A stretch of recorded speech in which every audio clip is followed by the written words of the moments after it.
Around the Metaverse, our weekly show where we bring together some of the best content creators from the blockchain and NFT gaming community, talk about all the recent news, and give you guys everything you need to know to stay up to date.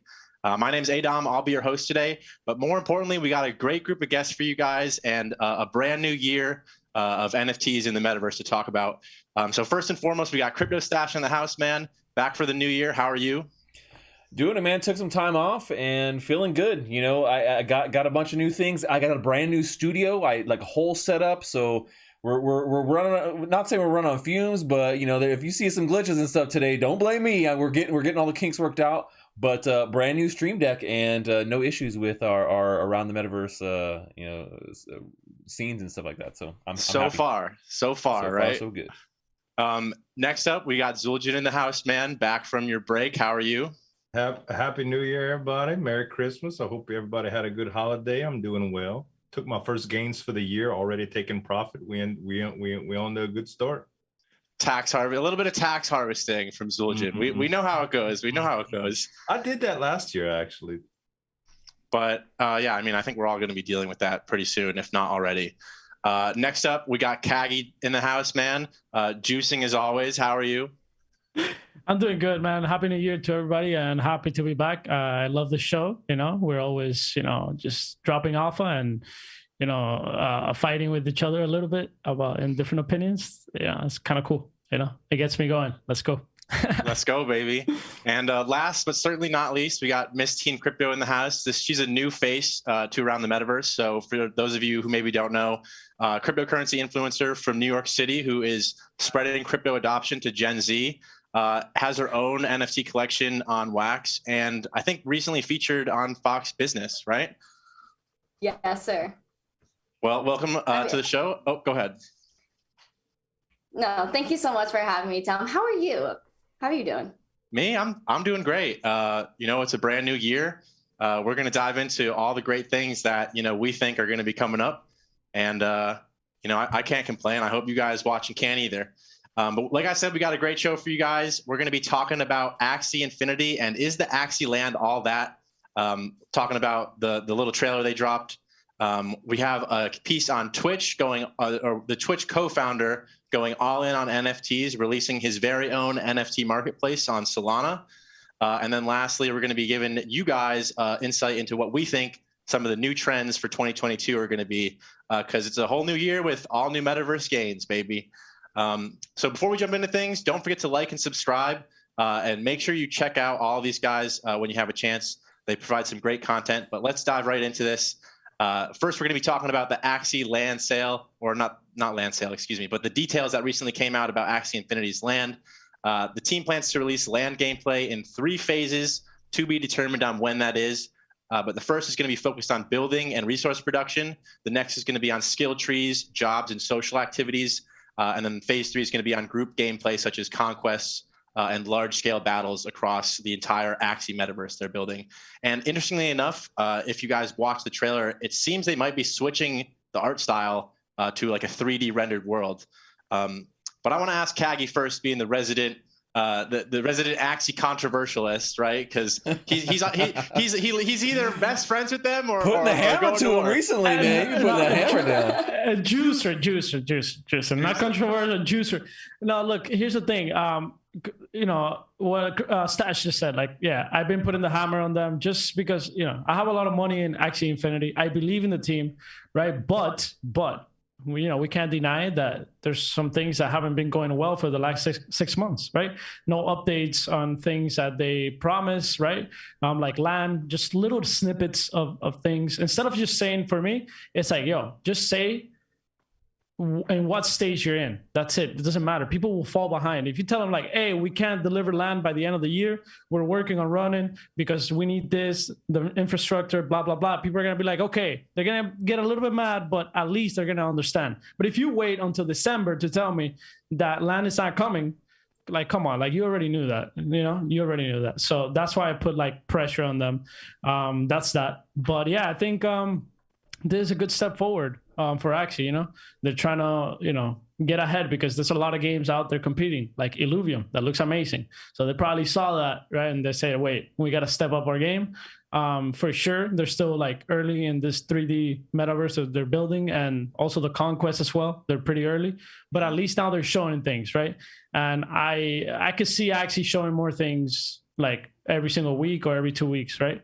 Not like before that sometimes even like there was a month that you didn't see anything, right? No updates on anything. And if they updated something, it was like super lame, right? Like not a lot of info. And I think they're gonna make a change this year, because I talked to Gihos and he told me, bro, like we're gonna focus on updating the community, being more transparent. And when Giho tells me that, like I believe him, right? Straight like, from the source. Yeah. So. Yeah, well, I mean, I hope we see it from Axie Infinity. I'm curious to see like what the details on, say, like the building and resource production come to be. Stache, let me ask you: do you think like what are you anticipating as like how do you think that these changes when the land comes out are going to affect the overall ecosystem with the introduction of like a resource gathering system and things like that? Do you think that it's going to have a big change to the overall economy today, or as it stands today? I mean, it better.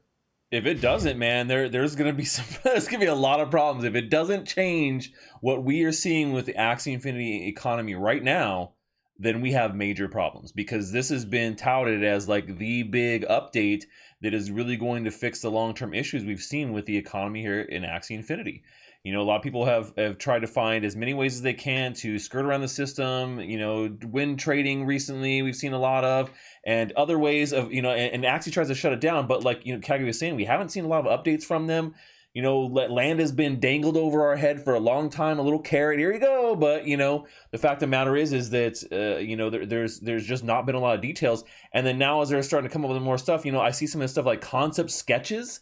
Like, that's what they're showing us right now is concept sketches. Are you kidding me, man? Like, you should have been way far beyond that at this point, in my opinion, in a development cycle for something you sold like months and months and months and months ago, you know? And so to me, it doesn't necessarily speak the best of volumes when it comes down to, you know, actually delivering on their promises.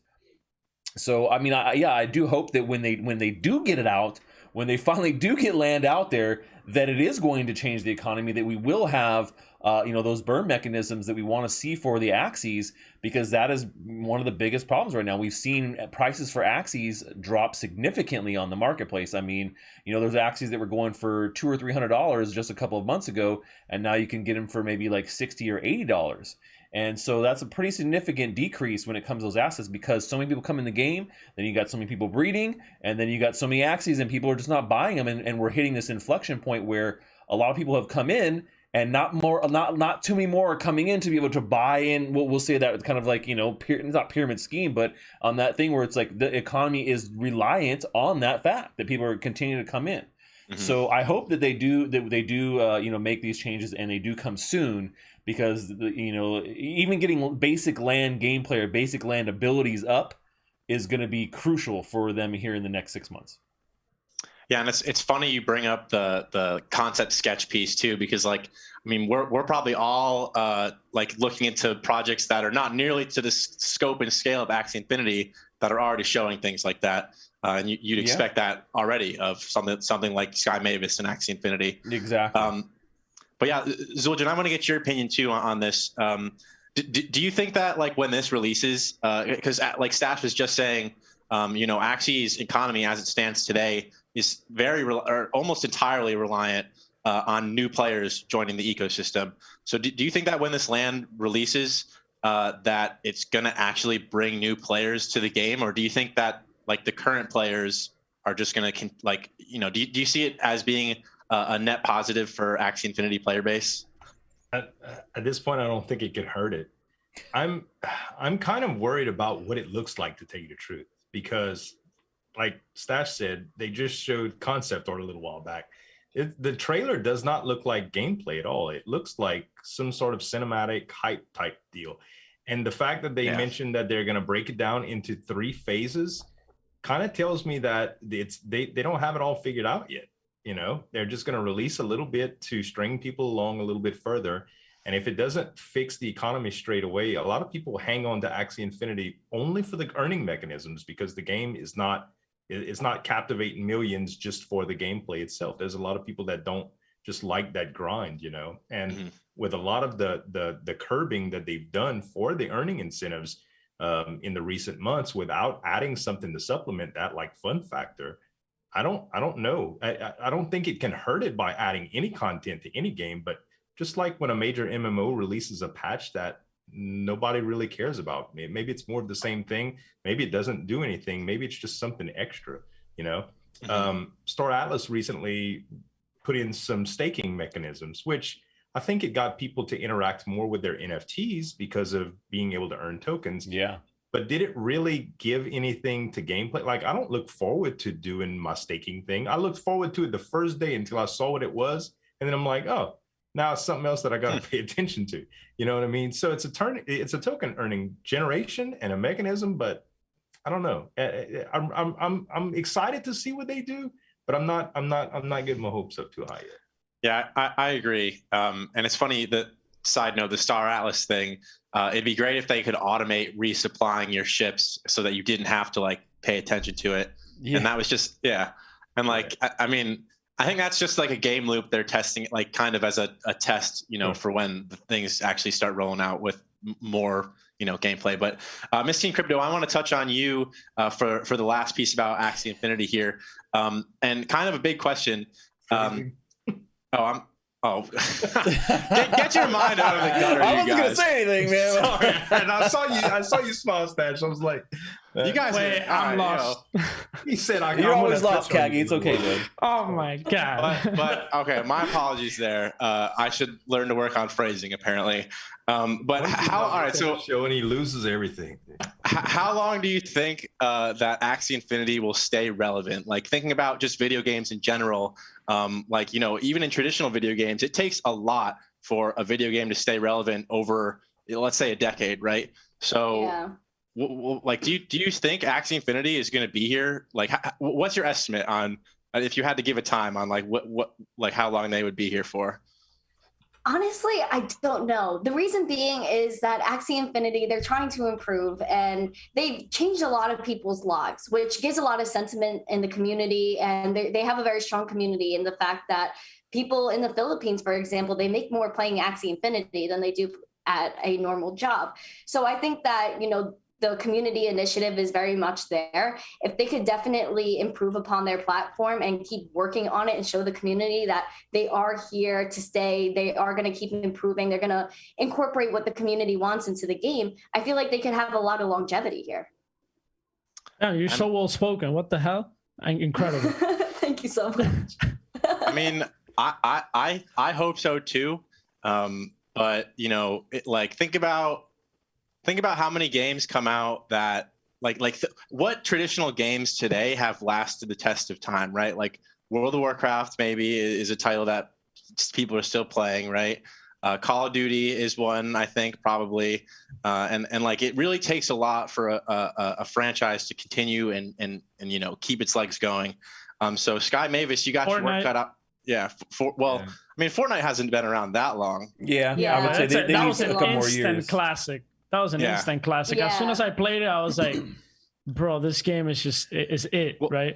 Well, so all right. Well, let me ask. And just to piggyback, you know, one of those things too that keeps these games like this around for a long time tends to be open world, like RPG, MMORPG elements. You know, there are still some of the worst like looking games and functioning games out there that are still today have servers up and running, and people are still playing these games 20 years later.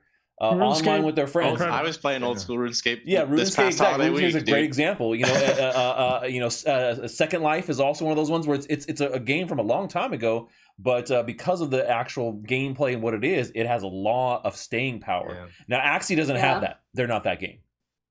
Not yet. Currently, at least. Yeah, currently. You don't think so? You don't think with the land sales and everything like that they could try to add more of this? They got a long way to go to be that game. You know, when you look at it, most people, when you ask them what they're doing, why they play Axie, they don't say, "Oh man, it's so much fun. I love meeting my friends there and battling against them." And you know, they don't. The first thing is like, "Oh, I earn." Yeah. And so until it becomes the other one, then it's not going to have that longevity. But at least they do have the earning part, right? Which a lot of games don't, right? So I mean, they got to bridge, that gap right there. And some games have good gameplay. They got to bridge the other side, right? Which is the earning part. Mm-hmm. So, there's missing elements in a lot of other games, although they have like good gameplay, right? Well, right, but I actually, I'll argue a little against that, man. In a lot of these earlier games, there are earning elements. They're just not incorporated directly into the game. No, for sure. You're talking about like the old games, right? Yeah, like yeah. RuneScape, WoW, yeah. Right. Okay. There's people who probably made $1 million selling WoW gold. Right. It's not like sanctioned by the game. You're not supposed to be doing it. Yeah. But man, those gold farmers out there that are no joke, dude. And everybody knows if you played any RPGs, MMORPGs, there's always people like that. There's people who are finding exploits to dupe and sell weapons or whatever it may be. So like being able to make money and earn in a game is not new. It's just it being accepted and being a part and incorporated into the game loop. And you're right. And there's a lot of games that are going to be finding. But even today in crypto, I mean, like even Sandbox, right? Sandbox has an amazing gameplay. Let's call it the BS here. I played the alpha. You played it. It's premium. It's premium. For me. Yeah. They did a great job. But they still need to do the play to earn part, right? Like how they're going to incorporate that in a way that. Right. Well, I mean, I'm not sure. The issue with the sandbox, the issue with the sandbox is that it's a platform for making experiences, and so that's one thing I'll say is I just did a review video about this that's dropping tomorrow for a game called Pixel Pix, but they don't Sandbox is very curated right now. They're not allowing everyone to release experiences or everyone to sell in the store. And then people say, well, how do you play and earn in this game? I was in there and I'm an ambassador. So I was answering all kinds of questions during the alpha, during my time as an ambassador, while I was, essentially working inside the alpha. And most of the questions are like, why can't I earn? How can I earn? I'm like, well, you got to have an alpha pass. And like, oh, that sucks. It's so expensive to play the sandbox. I go, well, this is just an alpha testing. It's not how the game is going to work. Each experience is going to have its own way for you to play and earn. So this game, it might be this way, and this other game, it might be something over here. And in another experience, they might have nothing. And so that's why I would say that that's kind of one of the downsides is that there's no set mechanism for like, hey, here is how you do it. And that's across every game. And so I think that'll be something that they kind of, it's a sword they'll die on, which I think makes sense for them to die on that sword. But you can't really compare it to games like Axie Infinity where it's centered around a specific play mechanism, But we're definitely going to see jobs, though, in the sandbox. Like people actually, instead of NPCs answering your questions, like people that work there. Like if you go to an experience, to the Binance experience, because they have a big ass representative there hanging out. There'll be somebody there talking to you. Like, oh, yeah, you go over there and then do this or that, right? So those people are going to get paid, right? Yeah. And this is like... big. And I mean, don't count out Sandbox having their own play to earn eventually, because they have a ton of their own land in that metaverse too. And what are they going to do on it? I'm sure build something that, people are going to be able to earn rewards from in some way, at least, speculating. But, that's something to look forward to. And perfect segue, kind of talking about one of the premium blockchain games out there, and also one of the official partners of a new blockchain game platform that's launched or just recently launched on Solana. So I don't know if you guys are familiar or if you guys watching right now heard that this happened last Thursday, but the Twitch co-founder Justin Kan recently launched a new blockchain gaming focused NFT marketplace on Thursday dubbed Fractal. So it's a Solana-based NFT platform that's going to be focused on blockchain games, and they're actually having their own NFT drop too that I'll touch on in a minute here. But I want to ask you guys a question first. Zueljin, let me ask you: do you think we start seeing more NFT marketplaces popping up that are specifically dedicated to gaming? And if so, why do you think that might be? I already see that, man. Like BSC is huge on every different game. Has its own token, has its own marketplace, has its own NFT collection, and sometimes they'll partner with other ones. Solana, I never liked Solana because they didn't have a centralized marketplace for trading NFTs like Ethereum does. We can all go to OpenSea. Nobody even uses Rarible, really. It's just all focused on that, and it's really, really hard to navigate Solana, especially somebody that's used to it like I am. It's kind of hard to navigate because you don't know what blockchain. Wait, is it on this platform? Is it on this platform? When you get to all of these marketplaces and they don't really link up, it's a little bit hard. When you're in your own gaming ecosystem, it's nice because you know where to find stuff. You don't need to do it.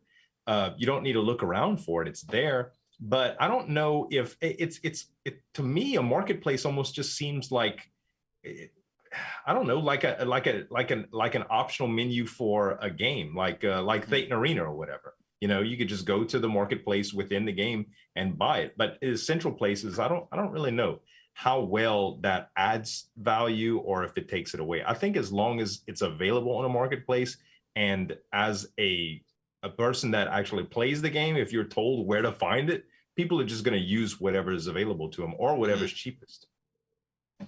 Yeah, I mean, I think we start to see, and I think that marketplaces built into games are also going to be more beneficial for onboarding not like traditional crypto gamers, right? So gamers that are more used to having that in-game marketplace, right? But Miss Teen Crypto, let me ask you, and so the co-founder of Twitch founded this blockchain or this blockchain game focused NFT marketplace. Do you think that we see Twitch incorporating crypto in any way, or does this kind of hint at you at all that, you know, Twitch might be doing something? What are your thoughts there? Yes, I was just going to say that whole thing exactly. I think that, you know, all the CEOs experimenting with NFTs and these marketplaces, this is them getting the vibe of what the community likes. You know, the community of Twitch is going to find out, oh, the CEO is getting into NFTs. And I think that it will open up a whole new demographic into NFTs. And I think a lot more people, especially gamers, being a lot of Gen Z are gamers, are going to find that this is very interesting and they're going to investigate. And I think they're going to ask for NFTs to be incorporated in Twitch, whether that be in tips or things to give out to the community, because I know that a lot of creators, they like to give the back. They like to have that interaction with their stream. So I think if Twitch somehow incorporates this marketplace with creators, it could be a really big deal. It could help give that extra zest to Twitch. Yeah, and are you familiar with Theta as well? I'm guessing you are, but I mean, we could see them doing something similar to Theta too. I would hope. Of course. But so they're actually doing something unique too, along with this marketplace, which I thought was kind of cool. And I haven't actually been able to get the details on how to get these NFTs. They're being airdropped in some way. So if any of you guys have that info, feel free to share it, because I don't.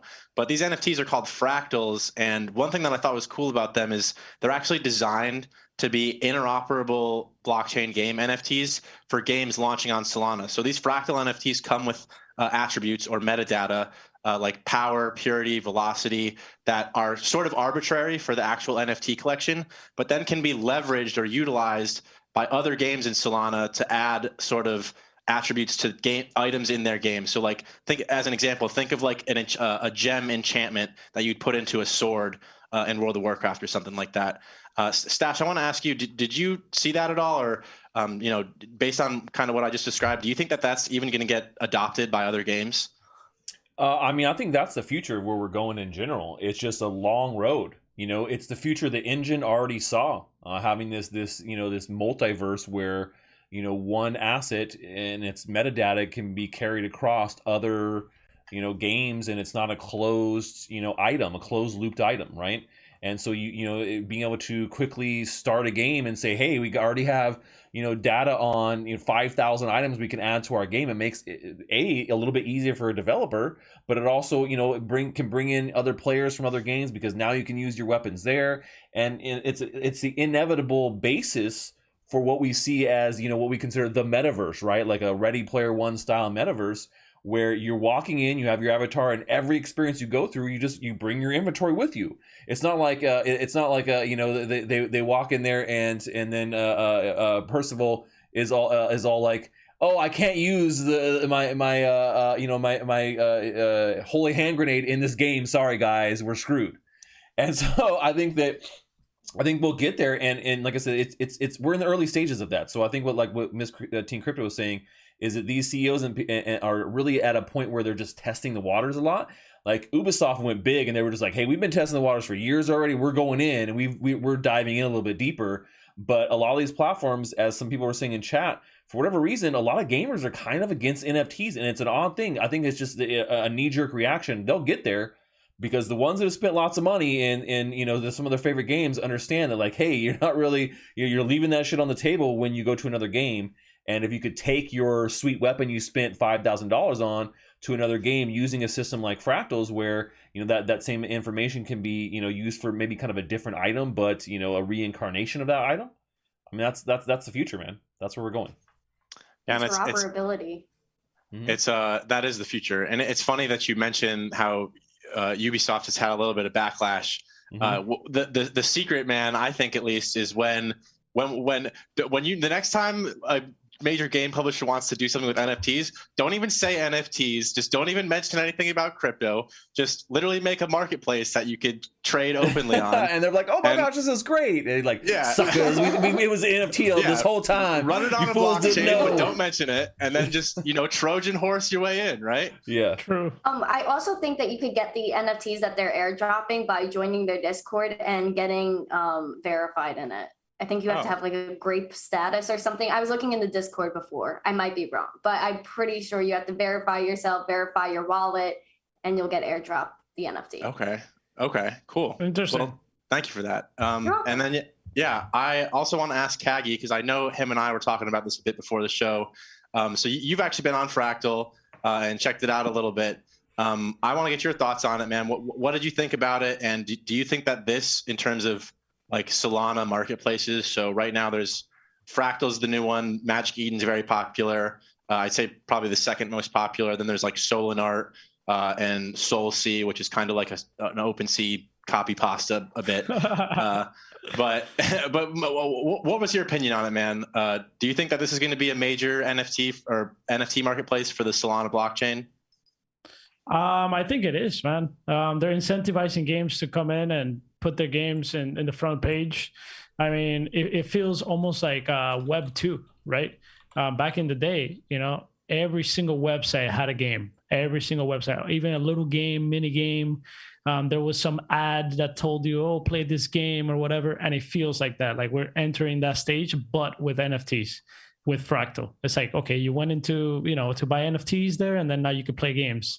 And then new games could blow up. Literally an Angry Bird can go ballistic in that platform, like something like Angry Bird, that same network effect, and that could change the whole game, right? It could change the whole, and all these games that maybe they don't have the infrastructure to make their own blockchain, to make a AAA, right? There's this game that I invested, it's called Fancy Birds, right? It's like, it's just a little bird game, right? If you put that in that platform, I'm sure a lot of people will play it, and it could blow up.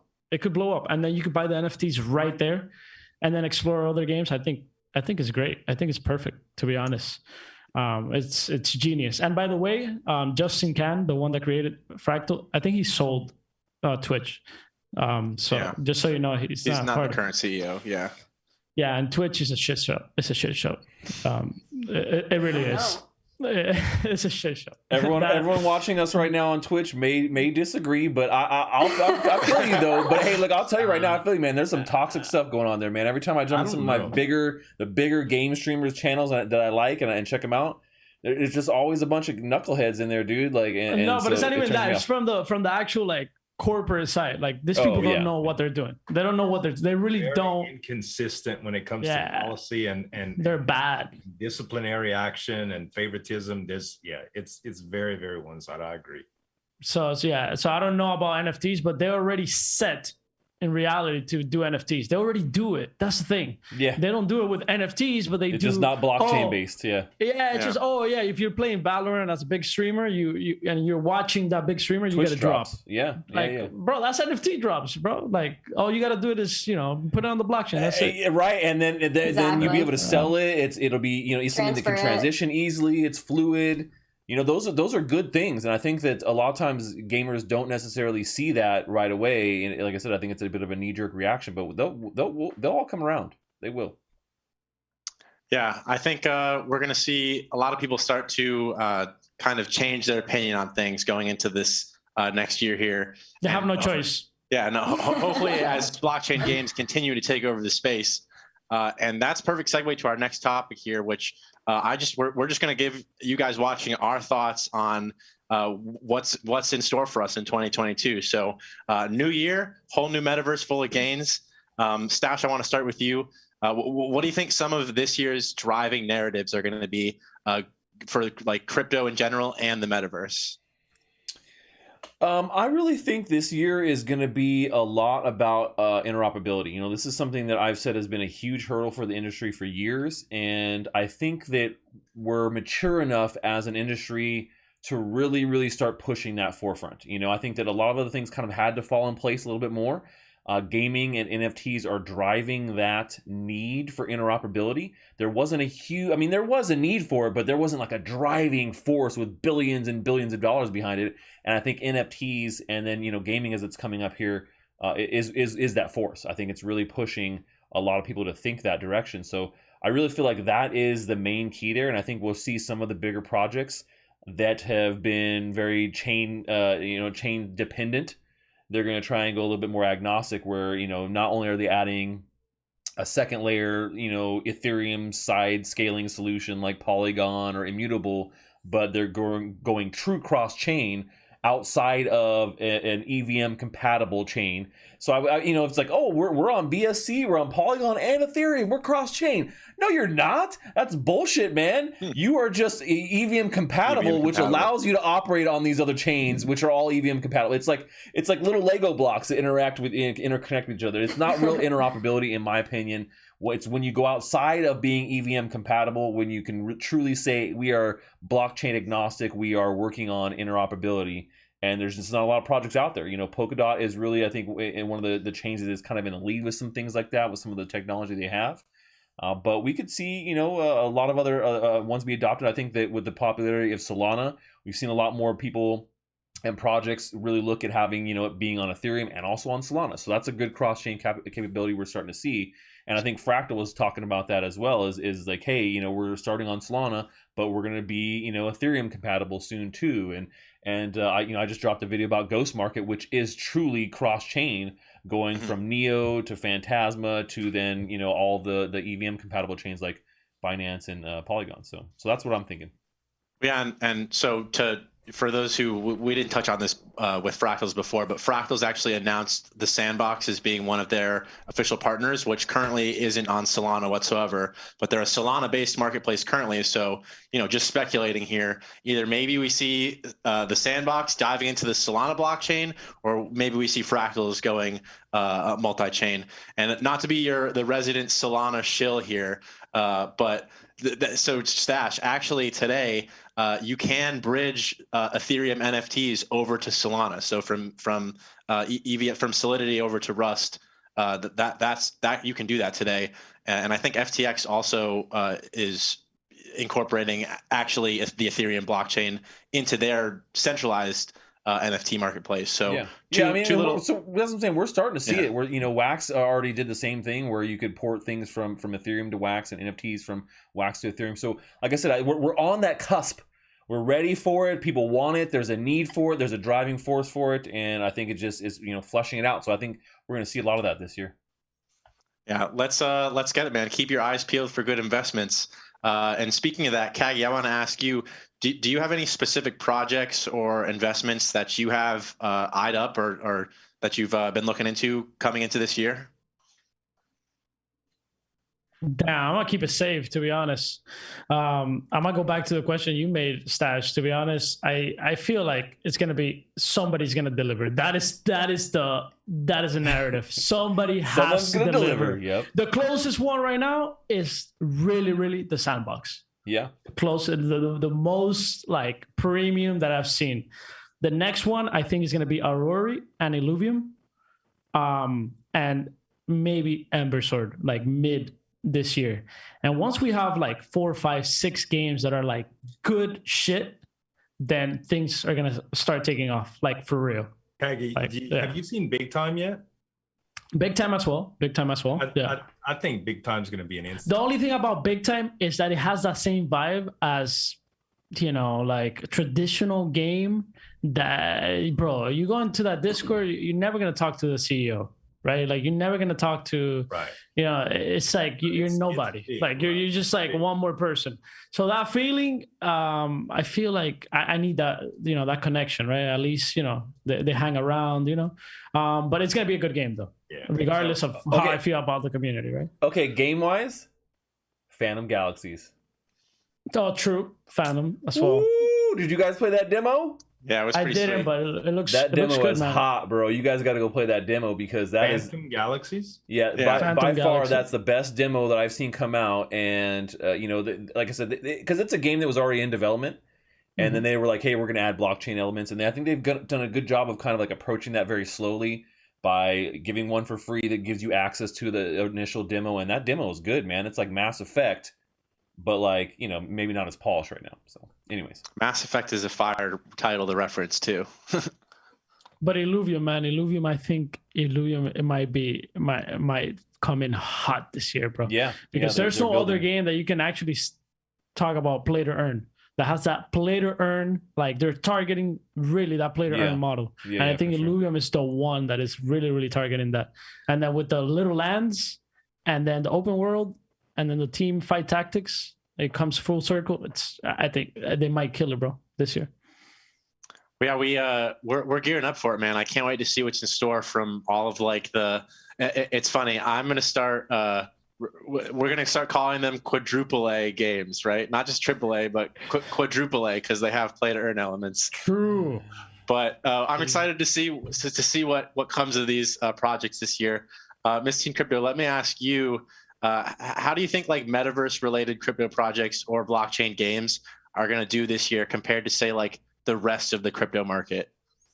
Honestly, that's a very good question.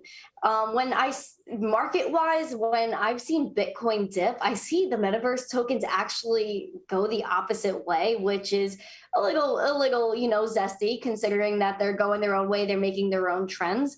And I see that, you know, the actual platforms themselves are going to start new trends, which is amazing because I think that it's going to push a lot of people towards crypto. I see a lot of mainstream adoption this year in terms of the metaverse and in crypto itself, whether it's transacting or collecting. I think that the whole collecting aspect and getting involved in the metaverse and getting involved in the crypto community itself, I'm extremely bullish on that. I think that's going to have a big impact on adoption and the crypto market overall in 2022. Well, and it's funny too, like, you know, say God forbid, right? I'm going to say the words, right? That the forbidden words, that maybe there's a bear market that happens, right? And like, if in a downtrend, right? There's no like for Bitcoin, Ethereum, Chainlink, like all the top traditional crypto projects, right? The top market cap coins, like they don't have marketing teams or like, you know, like updates to like keep people's interest or at least retail's interest, right? Because, you know, most of retail is not interested in like, you know, roll-ups or like how the Lightning Network is being developed or, you know, when ETH2 is coming out and why it's coming out, right?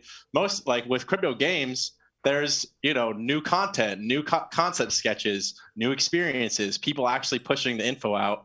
And I think in a downtrend that is gonna make a big difference in terms of price action for any underlying assets, right? But yeah, I mean, really looking forward to everything coming out in 2022. I think we are running out of time here, guys. So I want to say thank you again for coming on the very first Around the Metaverse of 2022. For you guys watching out there, thank you for being here for the first ATM of 2022. I hope everyone had a great holiday break and a new year. And keep your eyes peeled for all the great investments coming your way. This has been Around the Metaverse. See you guys next week. Oh wait, don't you end it? Oh no, wait, we're back.